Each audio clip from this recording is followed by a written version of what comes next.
Hello, Kathy. Hello, sir. Good evening, everyone. On behalf of the White House Office of Presidential Personnel, I am delighted to welcome you to the swearing in of the Day 1 appointees of the Biden-Harris administration. We are joined by hundreds of White House staff and hundreds more agency appointees. All of us here have the great privilege of serving our country and of joining you, Mr. President, in restoring our nation. I was privileged to hear many of your stories during the hiring process. Some of you have worked in government before and thought perhaps your days of service were behind you until finding yourselves in this moment of national need. Others have never worked in government and will bring new perspectives to the work that lies ahead. Some of you are the first in your family to graduate college. You are veterans who have worn our nation's uniform. You are the daughters and sons of immigrants, or you're immigrants yourselves. Some of you have interviewed for your job while you were wrapping up work on the presidential campaign, and others interviewed while you were fighting off COVID or caring for family members who were ill. But all of you share in the hope we have for the Biden-Harris administration, and each of you has answered the call to serve. Having worked in government, I know that no public servant does this work alone. So I would like to welcome and acknowledge the friends and family of all our appointees who will support the work ahead.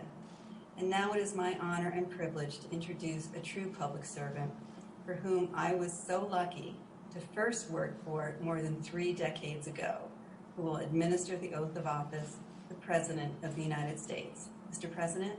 Thank you, Kathy. Hello, team. And I mean that sincerely. We're one team. Jill and I and Kamal and Doug are enormously humbled by today's inauguration. And it makes me realize what an obligation we have, what a tremendous opportunity we have. I'm looking at all your photographs here. I'm supposed to be looking straight ahead, but I want to take a look at you while I'm talking to you. I really mean it. We have an obligation, but we also have a great privilege. Very few times does an individual get an opportunity to do something that can fundamentally, positively impact on other people's lives, not only here but around the world. You're engaged in and you're working with the most decent government in the world. And we have to restore the soul of this country, and I'm counting on all of you to be part of that. And it's not hyperbole. The only thing I expect with absolute certitude is honesty and decency, the way you treat one another, the way you treat the people you deal with. And I mean that sincerely. Remember, people don't work for us. We work for the people. I work for the people. They pay my salary. They pay your salary. They put their faith in you. I put my faith in you. And so we have an obligation. We ran on a promise that this administration would look like America looks. That taps into the best of our nation, that opens doors and includes a full range of talents we have in all our people. And that meant asking you and your families to serve. We're honored that you accepted the call. And I'm not being solicitous when I say this. We owe your families. We owe your families. Because those of you working in the White House, those who will be here, those of you working in other agencies, you're going to work like the devil. We all do. We put in long hours. And it shouldn't be something that you should do unless you really care about it a great deal. You know, there have been few moments in our history, in my view, when our nation has been more tested than we are now. Few when public service will matter more, when it will matter more. And history going to measure us, and our fellow Americans will measure us by how decent, honorable, and smart we've been in terms of looking out for their interest. You know, to contain a pandemic, to administer a vaccine, it's going to be the most consequential logistical thing that's ever been done in the United States. It's going to take a lot, an awful lot. We're going to rescue an economy. But we have so many opportunities to build it back and build it back so much better. I've said from the beginning that when the American people given half a chance, they have never, ever, ever, ever, ever let their country down. And that's not hyperbole. You know, some thought in my party, our party, my party, and some thought in the country, and some thought in the press, when I said I was running for 3 reasons. I said I was running to restore the soul of America. By that I mean just common decency, honor, your word, doing what you say you're going to do, treating people with respect. My dad used to have an expression. He'd say, everyone, every single person, regardless of their background, is entitled to be treated with dignity. I expect you to do that for all the folks you deal with, all the folks we work for, the American people. And you're going to try to keep us safe and secure from the threats and the unseen, to root out systemic racism. We've reached a point, in my view, where the American people have had the blinders have been taken off. They've been taken off and realized, they didn't realize before, just how much systemic racism still exists, because they didn't live in circumstances where they were with large minority populations, whatever the background was. And all of a sudden, they see what happened to George Floyd, with his nose being pushed up against the curb, suffocated to death and murdered. And they said, my God, that really happens. This piece of technology has changed. The young man had the courage to stand there for 8 minutes and 44 seconds and take that picture. And the whole world responded. The whole world responded. We have a chance. We have a chance to change things.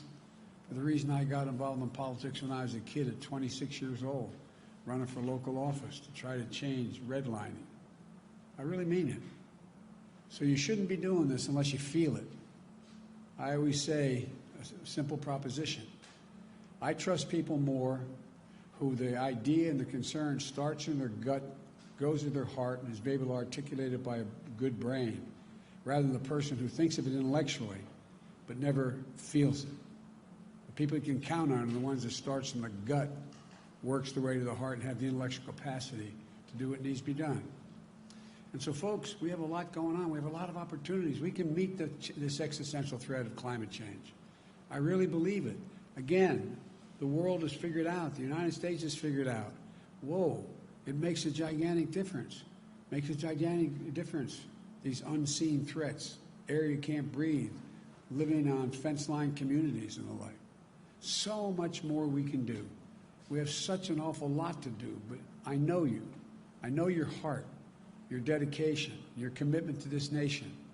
And I know you can do it, and we're going to do it by leading with one core American value: humility and trust, collegiality, diversity, competency, and family. And I want to thank your families for the sacrifices. But I'm not joking when I say this. If you're ever working with me and I hear you treat another colleague with disrespect, talk down to someone, I promise you I will fire you on the spot. On the spot. No ifs, ands, or buts. Everybody is entitled to be treated with decency and dignity. That's been missing in a big way the last 4 years. Kathy's gone through all your backgrounds, talked to me about you. I'm confident you have the capacity to do it. We're going to be judged. We're going to be judged whether or not we restored the integrity and the competency of this government. I need your help badly. Last thing I'll say, I'm going to make mistakes. I'm going to make mistakes. When I make them, I'll acknowledge them, and I'll tell you. And I'll need your help to help me correct them. We're not going to walk away. We're going to take responsibility. That's what we do. That's what you do. That's what so many of you have done throughout your career, and I expect you to do it again. So I'm happy we're starting, happy to join all of you. There's almost 1,000 of you on this call, and your families. So thank you very much. That in this nation, everyone, and I mean everyone, is given an opportunity. And those, that's who we are as a country. And that's who we've always been thought to be. I was asked a long time ago when I was with Xi Jinping, and I was on the Tibetan Plateau with him. And he asked me in a private dinner, he and I, and we each had an interpreter. He said, can you define America for me? And I said, yes, and I meant it. I said, I can do it in one word. One word. Possibilities. Possibilities. We believe anything's possible if we set our mind to it. Unlike any other country in the world. Possibilities. You're my possibilities. You're the way we're going to get this done. I'm honored to now administer the oath of office to each of you. And if you will,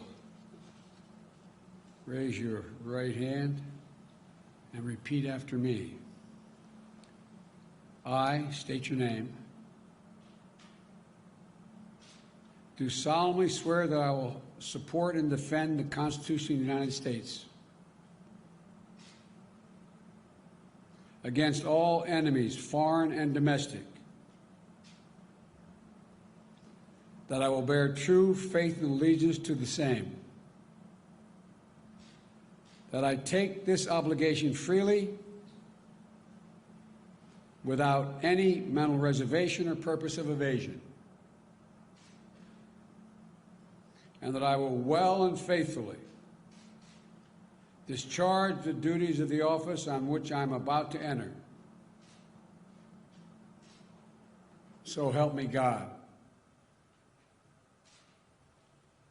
Thank you. Welcome. As my mom would say, God love you all. We got a lot of work to do. A lot of work to do. Thank you for being willing to join.